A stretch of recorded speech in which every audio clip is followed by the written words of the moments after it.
વધુ એક નકલી જન્મનો દાખલો પકડાયો। એ વોર્ડ 19ની કચેરીમાં આધાર કાર્ડની કામગીરી કરાવવા આવેલા અરજદાર પાસેથી નકલી જન્મનો દાખલો મળી આવતા સમગ્ર મામલો મકરપુરા પોલીસ મથકે પહોંચ્યો। સમગ્ર મામલાની તપાસ મકરપુરા પોલીસની ટીમે હાથ ધરી છે। ઘટનાને પગલે વડોદરા મહાનગરપાલિકાના આસિસ્ટન્ટ મ્યુનિસિપલ કમિશનર અને આધાર કાર્ડની જેમને જવાબદારી છે તે સમીક જોશી અને તેમની ટીમ પણ મકરપુરા पुलिस मथके पहुंची। मेरा नाम जुन्नू तिवारी है। नाम सुधारने के लिए पवन धाम में दिया था। नाम रविंद्र देवाड़े पड़ेगा, आरबी देवाड़े। उनके पास में दिया था। बोले कि मैं बोला कि ये नाम सुधारने का हो जाएगा। बोले हाँ हो जाएगा। मैं बोला कि तो ठीक है कर दो, हमको तो ज़रूरत है स्कूल में देने का था। तो कितने रुपए लिए थे उसके द्वारा? वो 500 रुपये मांगे थे, मैं 500 रुपये तो दे दिए। कब दिए थे? ये 5-6 महीने की बात है। 5-6 महीने? 5-6 महीने पहले की बात। उसने ये जब सुधारने दिया तो कितना टाइम पीरियड दिया था सुधारने के लिए? 15-20 मिनट लगा था। 15-20 मिनट में सुधार के दे दिया।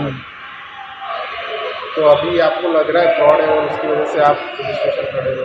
तो हमको तो दुख हो रहा है। अभी तक कितने वो एजेंट ने कितने बनाए? अब ये हम नहीं बता सकते कि वो कितने बनाए नहीं बनाए, ये हम नहीं बता सकते। लेकिन हमको आज दुख हो रहा है कि हमको आज ज़िंदगी में पहली बार मैं पुलिस स्टेशन में आगे खड़ा हूँ।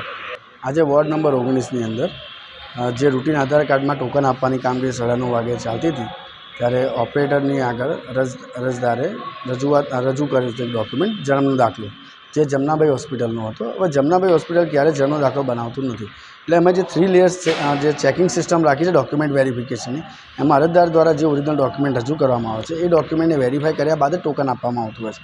હવે આ જ્યારે ટોકન આપતી વખતે અરજદાર દ્વારા જ્યારે રજૂ કરવામાં આવ્યું તો પ્રાથમિક દ્રષ્ટિએ ફર્સ્ટ લેયર ચેકિંગમાં જ પકડાઈ ગયું, કારણ કે જમનાભાઈ હોસ્પિટલ ક્યારેય જન્મનો દાખલો બનાવતું નથી।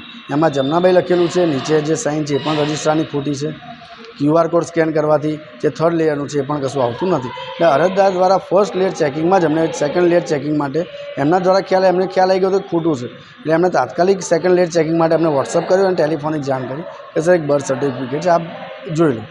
એમના દ્વારા જેવું અમને સેકન્ડ લેયરમાં મોકલવામાં એટલે તાત્કાલિક અમે બર્થ એન્ડ ડિપાર્ટમેન્ટના જે હેડ છે હસમુખભાઈ, અમે એમને એ વોટ્સઅપ કર્યું અને ટેલિફોનિક એમની જોડે પણ ચર્ચા કરી તો એમને પણ કહ્યું કે આ ફ્રોડ છે।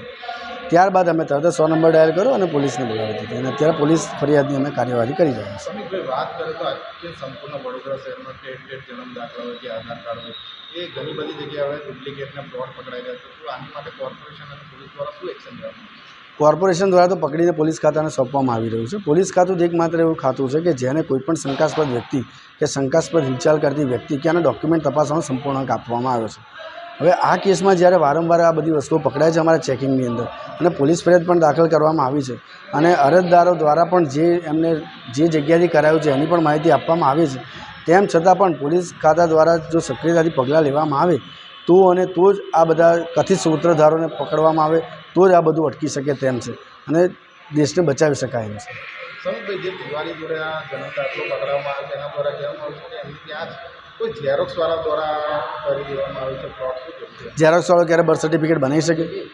તો પછી કોર્પોરેશનને હેલ્થ ડિપાર્ટમેન્ટની જરૂરત શું છે? બર્થ એન્ડ ડેથ ડિપાર્ટમેન્ટ એ ભાઈનું એવું કહે છે કે નામ સુધારવા માટે કંઈક કરે તો નામ સુધારવા માટે સામાન્ય છે, તમે જે કોર્પોરેશનની જન્મ મરણની ઓફિસે ત્યાં અરજી આપવાની હોય છે, તમારે આખું નામ જે જોતું એમાં સ્કૂલ એલસી મૂકીને તમારે અરજી આપવાની હોય છે, તો એ લોકો સુધારી આપતા હોય છે, પણ એનો અમુક સમય હોય છે, એ સમય મર્યાદામાં જ કામ થતું હોય છે।